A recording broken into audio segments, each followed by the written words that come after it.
So let's just get eyes on this graveyard. Oh, okay. Oh, okay. And then we have, of course, the Undead Titan. Wonderful. Haven't actually experienced this unit yet myself. That's awful. Okay, so the Mythic Tier 4. When this unit kills an enemy, it turns into a skeleton under its control. Okay, fine. Terrifying aura, unstoppable juggernaut, conjure skeleton. Oh my god, this... Woo! Hello everyone, my name is Grayson and welcome to the start of a new series. I apologize for not having the Archon Prophecy video out the day after it came out or the day of. I had some pet stuff going on, so I had to, I've been in and out of the hospital with one of my pets, so I think she's going to be okay, but at this time we don't know. She's actually still in the hospital. She's been there for a couple days, but, so I apologize, I just did not have the energy or the will to do it tomorrow, but it sounds like she's doing okay, so I'm feeling a little bit better about it, so I'm going to start doing some recording of the new stuff. I did really want to do it yesterday, but I just I couldn't do it. But here we are today. So we're going to start with the new content, of course. Archon Prophecy has come out. It's added some incredible new stuff, some incredible units. My friend Paul Buck, who this character is named after here, gave me a really fun idea for a map and a setting. So he asked that in exchange he get added onto here as one of the characters. He's also a commenter on YouTube sometimes. So he has been given one of the slots in exchange. So his idea was to actually make hell. And so these portal visuals are not correct. There we go. That's what we want. So what we're going to do is a random climate, but only it's either lava pockets or lava divide. We've got a scorched climate, demons, the demon prince, and then I went ahead and added in the crystal dwelling and the legends of Merida because those things are fun. So other than that, it's fairly vanilla, but now I know that because I'm playing as the new Archon stuff and I'm going to be using order, I have a bit of an advantage against these guys because these are all going to be fiends and they're going to be taking extra spirit damage. So I went ahead and bumped up the difficulty of the realm to a little bit harder. That'll of course be the same thing for the other AI players and stuff, but they're also bumped up to harder. Now the Demon Prince, he's going to have Demon King, so they're going to be weak to the spirit damage I do, and I realize that that's a bit of an advantage for me, but I think this is really fun, and so I wanted to do that anyway. Now, he will still start with a large throne city and 2 additional cities, so I have a little bit of an advantage, but he has a big advantage, so hopefully that will make it interesting still.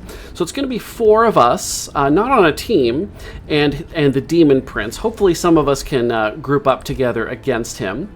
I've went ahead and made my character here, Adrian the Meek. I will show you real briefly. So this is Adrian the Meek, and I'm using meek in sort of the biblical sense, like humble, sort of a people of the people. So this is the symbol I've chosen. It's one of the new Archon. I just like its simplicity. It just looks like just a little unification. And I chose these sort of like orange and yellow kind of colors. So we're mostly order, a little bit of materium. We've got the Architect Hammer. That's not correct. I have to fix that. So we're going to start with Tome of Faith. And we have, so we're using the Elysians, which is one of the new races. We have Arcane Focus for magic damage. We don't have a ton of magic users in our faction, apart from, we have like 2 different support units, and we'll look at those when we get in. But it seemed fun and interesting. I have Inner Radiance because, I mean, it's just so cool. And I gave them Cheerful. Morale gain is increased. They are architects, so this is the new culture. So they have higher production, they collect wonder stones to produce monuments, and then they get extra affinity. This is something I have dipped my toes in the water with because I have played a little bit on my own, but I just didn't have it in me to start recording, so I'm doing that now. We went with order, and then our we have Vision of Destiny as one of our culture traits, so we interpret a vision of what my people are destined to become, and we can pick when we get in there. And then we have Perfectionist Artisans because I wanted to have sort of like a utopia that they're trying to build. We start with one of our tier 3s. And then I made his AI personality, oh, that also got reset. That's very strange. Okay, so I do have to change that, and I gave him Crusader. This was already what he had, and then now I'm doing this like Demon Realm thing. So this is once again giving me a little bit of an advantage, but I want to make a story here. This isn't about necessarily the challenge; it's about making this a fun and interesting playthrough for me. This is a little bit more roleplay heavy than some of my ones where I sort of try to challenge myself a little bit more. So let's get in there and edit that real quick, because I don't want that to be incorrect. Appearance. No, not your appearance. Finalize. There we go. So we want your ruler ambition is. What? Why is it not here? It is AI personality. Okay.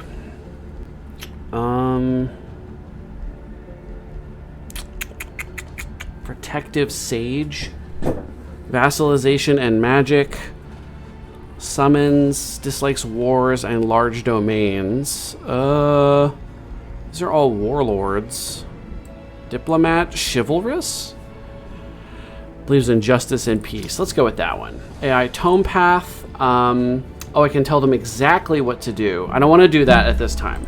So we're just going to have that, and I'm not going to change this at this time. That is something I might need to go in and do. What was the other thing I needed to do? Overwrite. It was... Your journey starts here.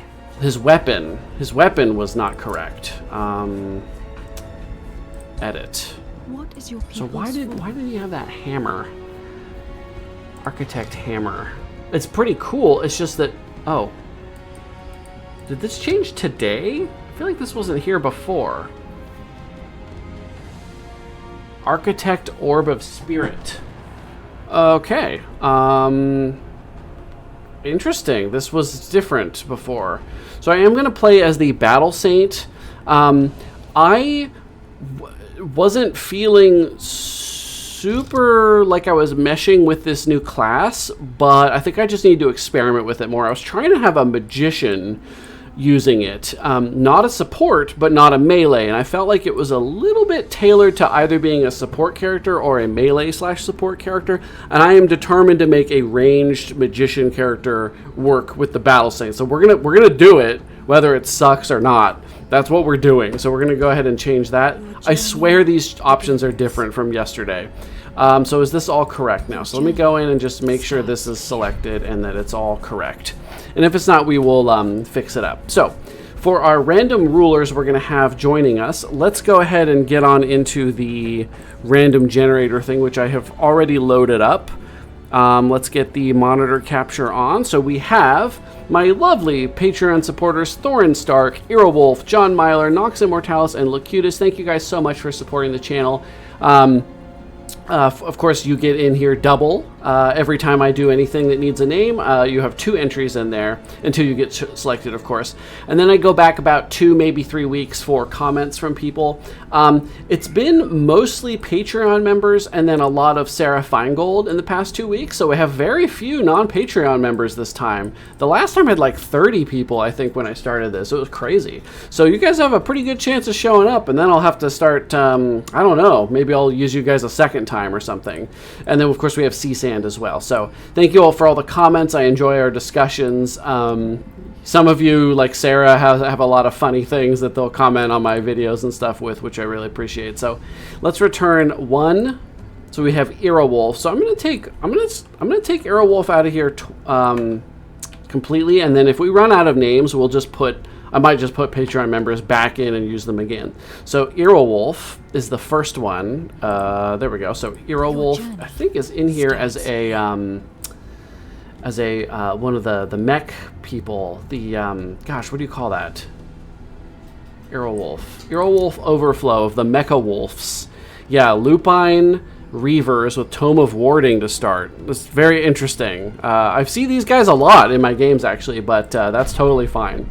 So Earwolf Overflow, and then we also have, turn 1, John Myler, another Patreon member. So John Myler may or may not be in here. I'm not sure. Your journey starts here. John Myler, you are in here. The Heavyweight Talons. So this is a Tome of Alchemy feudal monarchy. With equipment hoarders and reclaimers. They are conquerors and spies.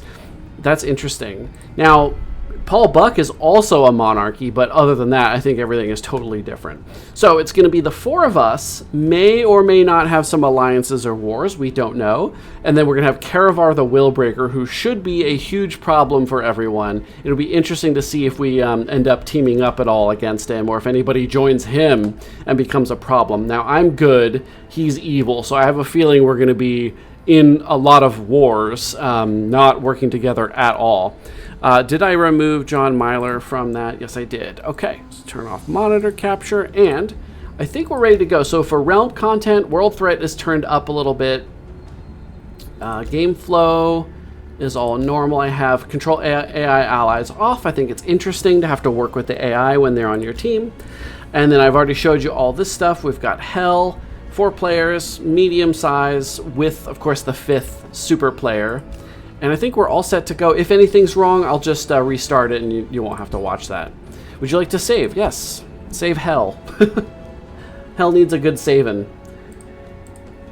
Now we'll go over the units that I have in this faction briefly, as we probably just the ones we have at first. The interesting thing about this build, where I start with a tier 3 unit, is I tend to not start with the tier 1 support units, which feel pretty necessary, so it's kind of interesting. Alright, we've made it to Hell. Looks like we've got lava pockets. So, Adrian the Meek, we are here. We are here. So we have a couple spells to start. These are the same ones I started with last time. Vision of Destiny. So I want to do the one where I want to be Order. Path to Order Affinity. And then they're going to want me to do things like Vassalize, Destroy Infestations, Form Diplomatic Bonds, and Increase Order Affinity. And then once we get 500 Order established, we get a reward, which is super cool. Okay, I will prove that I am a steward of peace and order. So we have our faction leader here, who has this Architect's Orb of Spirit, which I did not have yesterday when I was playing this. I swear the options were different. So maybe they update it. And I gave them lion mounts because they're very like regal looking to me. I start with my tier 3. Let's go over the smallest ones first. So the Earthbreakers. These are fascinating units. So they actually are shock units, and they have a slight sweeping attack. It's only 20% of the attack's damage in a 1-hex cone, which sometimes, especially against units that are in, like, say, defensive mode, can be as little as only like 4 or 5 damage, maybe less. And what I was finding yesterday is that when I was fighting people with a inner something, he would actually take a buttload of damage. So I'd run in, hit 3 units in an arc, and then I would take 9 damage back from all of their, if somebody had like return damage. So it was like, you got to be careful. Don't willy-nilly hit as many targets as you can, because sometimes your life is going to get worse because of that, not better. So watch out for that. But otherwise, interesting units. They get stronger as your affinity goes up. So it's granted by Architect monuments based on affinity. So we don't have that yet, but they will get stronger as we build these monuments that we're gonna. You know how the industrialists can go and prospect different terrain and get bonuses. These guys can do that, but only in sites where there are magic materials. So if you want to take advantage of that, you can always start with the something collectors society trait, where you start with a magic material nearby and then you want to collect them. You could sort of take advantage of that by doing that. I didn't bother. I wanted to do more like thematic. So we start with that guy. We also have a Shade Maker. These are pretty standard archers, really. They just can get stronger from the same thing. They do have this AoE shot, but it does hit allies. So I have actually only used this one time ever in my other game I was playing, because I didn't want to shoot my own units, especially these guys that are not the tankiest units in the world, and sometimes they can get themselves in trouble by hitting more than one unit at a time. So I was having to be careful with that, but otherwise they're like pretty solid, 12 damage. We also have Giant Slayer, which is very interesting. And then we also have our Architect. Now these are really cool support units. So first of all, they have a heal. It's 20 hit points, and then for each stack of Affinity Incarnate, it's extra hit points and regeneration, which again we won't have at the start. They have a Spirit Blast, which is a large amount of damage, probably increased quite a bit because of Arcane Focus, which is 15%. So it's probably 20 damage, and we've made it 23. We can actually check that. We can go to Architect. Architect is 20. Yep, that's it. So it's the 15%, making them stronger, which is awesome. Because they do spend a, once they've done this is a 3-turn cooldown, this one's a 3-turn cooldown, so then they just blast. They might as well be doing more damage. So the cool thing about this is they conjure these little towers that do damage. So summon an Affinity Tesseract onto target location. Its damage type matches the caster. So this is going to summon a 45 HP little tower guy that has a repeating attack. So it's kind of like a tier 1 unit with lower health that doesn't matter if it dies, really. And when it's summoned, and this has a 4-hex range, the Tesseract does have full action points right away, which it better, because this is a full turn to use this. You can't move and use this, so it shoots right away. I think it can get stronger based on... No, it doesn't get any better, but it is a free unit, and it has melee mage, so it can attack even when units are up against it, which is great, because otherwise it would be not good at all. So this is a fun unit to use, but it's also a weird unit to use. I have not gelled with this faction super well since I started playing. I was like kind of not sure how to build them, not sure what to do with them. And I think one of my problems was that because I start with this tier 3, I don't start with one of these tier 1s, which is another support unit. Now, this is very important, and I think this is the key to what was making my life difficult.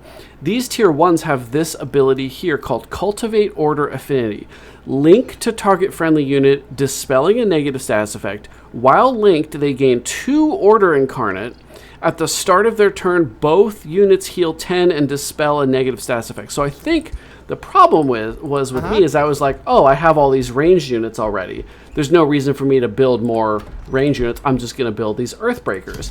And then I didn't have any unit to connect to my Earthbreakers to sort of keep them going in the fights. Because I found that these Earthbreakers would go in, do some damage, knock them out of defense mode, and then kind of get wailed on. They're not the tankiest units in the world. They don't go into defense mode. Sure, they cancel retaliation and defense so they don't get hit back right away, but the next turn they might be in melee with several units who are just going to just bash them down. So I think I'm going to try to do that this time. I still need more melee units because obviously this is kind of a strange starting fight group. I noticed I was actually using Adrian to use his stab attack more than I was using Spirit Bolts in my first couple fights because I didn't have any melee. So somebody had to go in and actually get the job done because they couldn't fire. So that was an interesting problem to have. So let's see. Can we build... We can't build farms on the same... Oh god, we are... Okay, we're going to be in a little bit of trouble. I'm going to go ahead and say storehouse because we're going to have problems with food, and we'll get this forester right away. So let's get going and actually play. So their scouts are nothing really to speak about, apart from the fact that they can do that survey thing. Other than that, they're just scouts. I mean, they've got the affinity incarnate, but if it comes down to using them in combat, we might be probably in trouble. So let's go pick up this production stash, because that'll be really nice. And then let's get scouting, I think. I'm going to split up and scout, because I don't know where to go. Now, there could be a city down here. Does anyone see borders? That goes... Where does that go? Do we see a city anywhere? That's some sort of... I don't think that's a city. That's... Yeah. So where is my neutral city? Because I want to make friends. Because I have order, so I could make use of the Rally of the Lieges pretty well. I don't know. Oh, shit. Found a graveyard. All right. I'm going to go ahead and spend a couple of turns scouting. All right. I'm going to split up and be a little reckless here. Set research. Oh, yeah. I was also summoning lesser light spirits, which meant that I had even more little healer guys. Support units. So this is like too many support units. So I don't think I'm not gonna learn this one this time.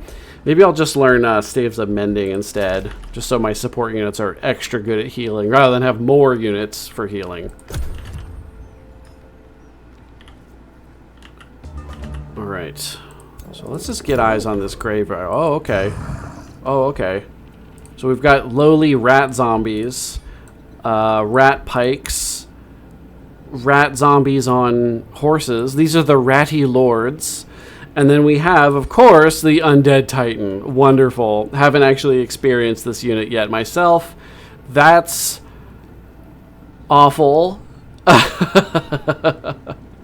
Okay, so the Mythic Tier 4. Heartless.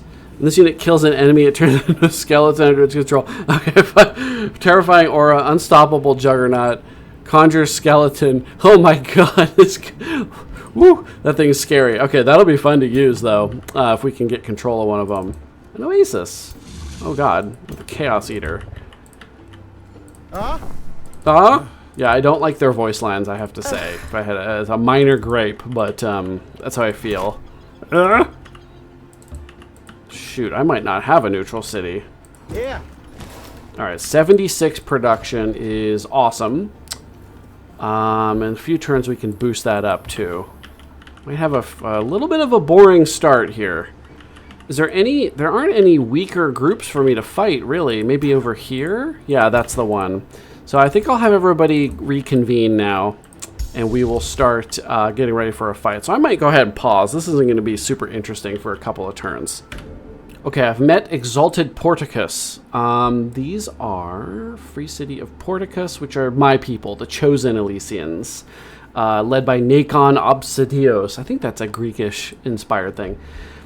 So we could try to overjoy them and gain allegiance, or we could just do nothing. If we fail, our city loses 17 stability. Let's go for it. Nothing ventured, nothing lost, am I right? Hell yeah, we won. I lost a 70% of my single player, which obviously happens, but yeah. Okay, have a Whispering Stone. Cool, so we're going to have a friend over here, which is great. Because a vassal would be good, because then I don't have to manage their crappy ash areas. Sorry. Okay, everybody reconvene. We're gonna do some fighting soon, and then you go scouting. All right, I'm going back on pause. Very slow going through all this mountains and stuff over here, but we did get our other unit popped out, so we've got 2 of these Earthbreakers. We also got the Forester, so we boosted this down to only 1 turn left, which is great. And I should really go underground and just pop my head. Ooh. It's one of those. Oh, there's the, oh, cool. Okay, let's go down there. Okay, the Hall of Enigmas. This is cool. Each of these can be either solved via combat or by resource sacrifice. Now we can start... Ooh, what a great spot for me to find, because there's magic materials.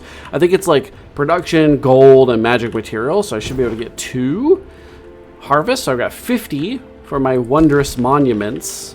Can I build anything? What does it take? Okay, I need 200 for the first one. What's up, Ruby? What's wrong? Here, come here. It's okay, you're not sad. It's fine, nothing's sad. Everything's okay. Nothing to cast. I have that ready, though. Might as well turn that on. Just extra heals. Oh, it looks like we're ready to fight this turn. We finished our storehouse, so we have a little bit of growth now. It's not going to get much better. Let's get this one. Production and knowledge.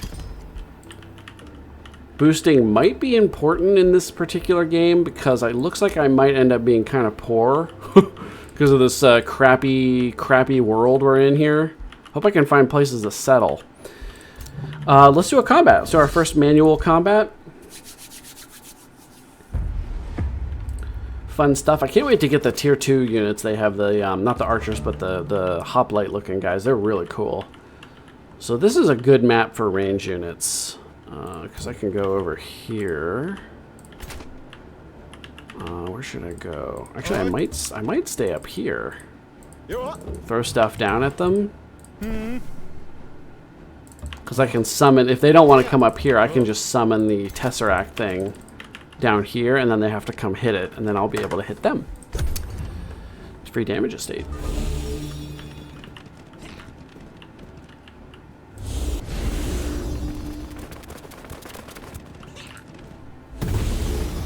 Okay, they got a crit. That's not good. Jesus.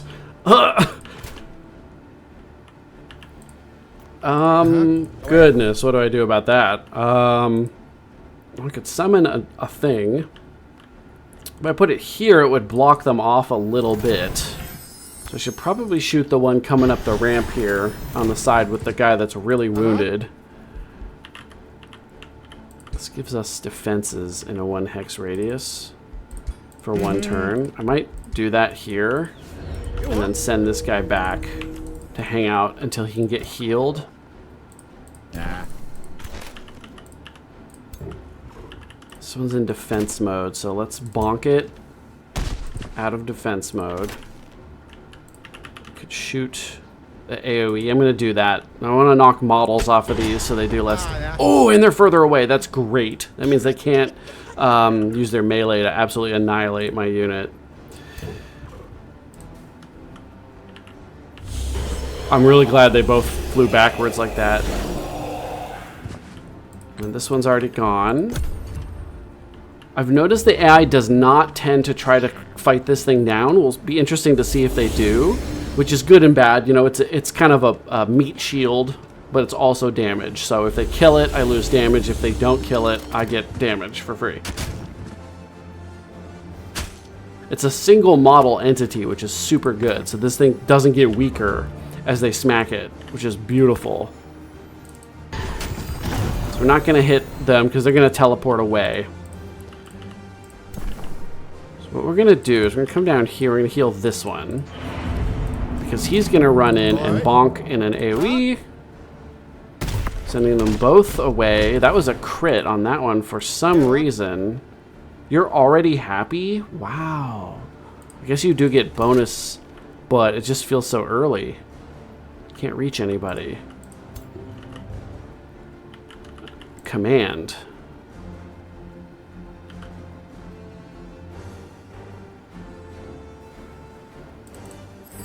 Change you over to a champion. I forgot I did that. Okay, I think we're about in can't lose possibly mode here. That didn't make sense. You know what I mean. This is the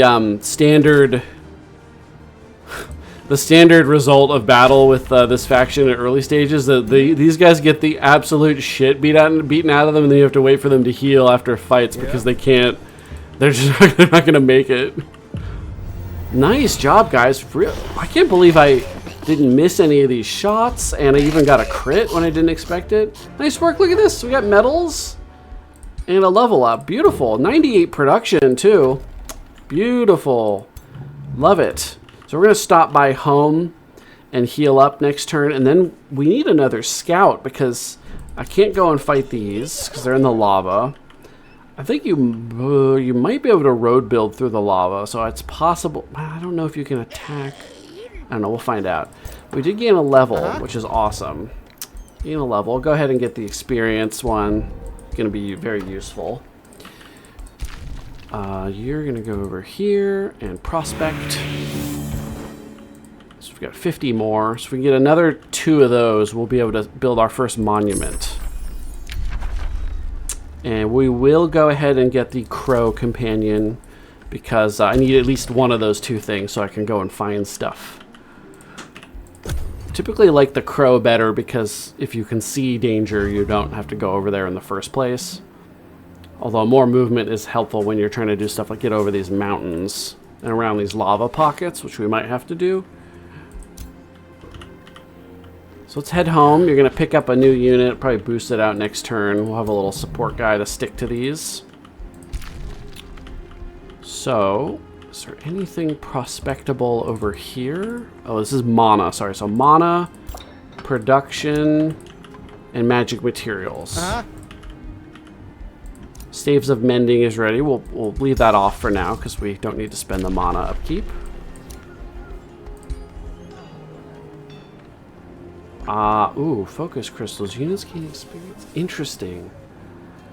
I could pay not that much gold for draft, and that would help me get some stuff done early. I'm gonna do that. That seems like a pretty good value to me. Yeah, that's a 20% increase in my draft. Okay, so now we've got one of these. Now it should do, yeah, a little bit more damage than usual. I'm guessing it's normally 15. Cultivator.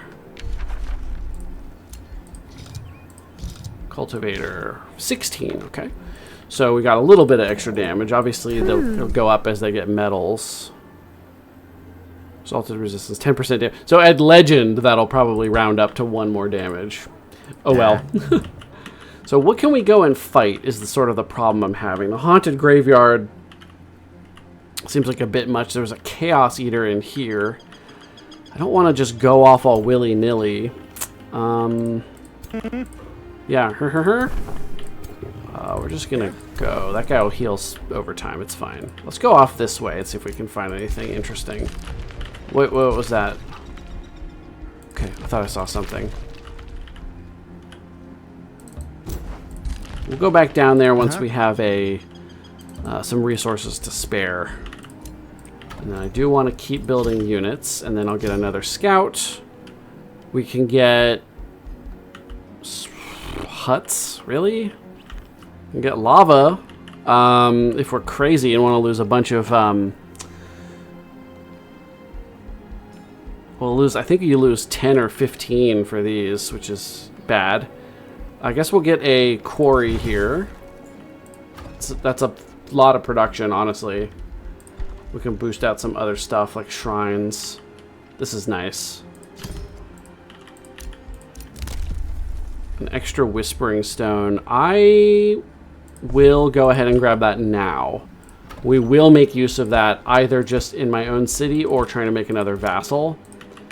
This city is, you know, your capital is a great spot for your Whispering Stone because it's going to produce the most stuff. Lava Divide. Yep. Okay, so we have a Lava Divide, not Lava Pockets. Ooh, I wonder if it's... So it's west-east, I guess? It's pretty cool. Next hero in a couple of turns. Oi. Hello, Subterranean Society. Anybody down here? Crystal Dwelling. Hello. Yes, I would love to do a quest for you. Give me quest.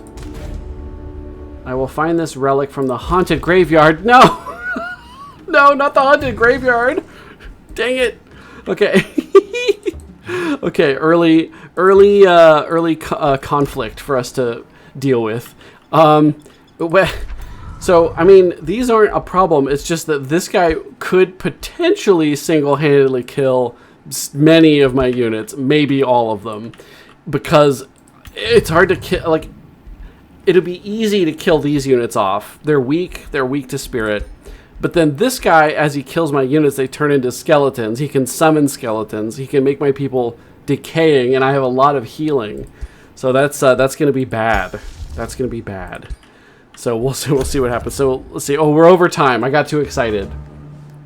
I got too excited about this wonderful game. Is there anything to fight over here? A bandit way. We could probably try this out. Let me put this on. So I'm not going to cast this yet in case I need to spend everything I have in this fight, but I think doing this early, we could get some gear out of it. I might lose some units, but hey, then this one can link up with this one right at the start, and it'll almost immediately have full health and start getting those bonuses. How long does this last? While linked. It might be until you unlink. Okay. Cool. And then I got a bunch of spirit damage. So we'll see what's in here. Obviously, bandits. But I don't know. They could be weak to spirit. Maybe they'll have some undead with them or something. Buddy, that is too dramatic of a sound for you to make. Why am I so blue today? Anyway, okay, so let's end this episode here. What? I want to thank everybody so much for watching. I hope you've enjoyed this series so far. On the next episode, we will go into Bandit's Way. We will see if we can get some experience and some loot out of there. We will probably circle back, meet up with these units we're making. I might even queue up more Earthbreakers here. And then we might just try to go and just fight this haunted graveyard and see if we can do it. We'll also have Banner of the Lieges eventually after vassalizing or annexing an ancient wonder. So but we need to get an outpost. If we succeed, we'll do it on our way out. Perfect. Okay, so thank you again for watching. I hope you're going to enjoy this new series. I am certainly loving playing with new cultures. It's so much fun to learn and practice and stuff like that. It's so much fun. So I hope you're enjoying. Like and subscribe. Check the link below for my Patreon if you want to be one of my lovely Patreon supporters who show up all the times in my games. Otherwise, leave me some comments and you might show up in games as well. Let me know how you feel about this DLC if you are playing it. I would actually really like to know what you found that works well with these guys because I haven't found it yet. So thanks again, and I'll see you in the next one.